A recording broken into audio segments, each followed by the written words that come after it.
ফুটবলকে কলঙ্কিত করার জন্য যা কিছু করা প্রয়োজন সবকিছুই করা হলো মিশরের বিপক্ষে। আর এত কিছুর পরেও একটা বিশেষ শ্রেণী নির্লজ্জের মতন বিজয় উল্লাস করছে। তাদেরকে সত্যিকার অর্থে ফুটবল ফ্যান বলবেন নাকি অন্য কিছু বলবেন সেটা আপনার ব্যক্তিগত ব্যাপার। ম্যাচ শেষে মিশরের যে খেলোয়াড় চোখের জলে কান্নায় ভেঙে পড়লেন এবং বললেন রেফারি আমাদের সাথে অন্যায় করেছে, জুলুম করেছে, আমাদের স্বপ্নটাকে তিনি শেষ করে দিয়েছেন।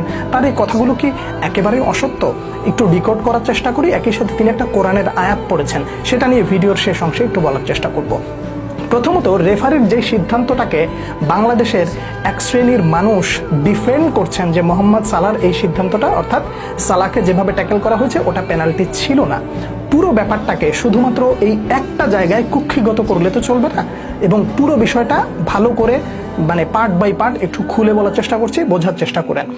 একেবারে সর্বপ্রথম যখন মিশরের একটা গোল বাতিল করা হলো, গোল হয়ে যাওয়ার পরে ভার চেক করে জানালো এটা ফাউল ছিল।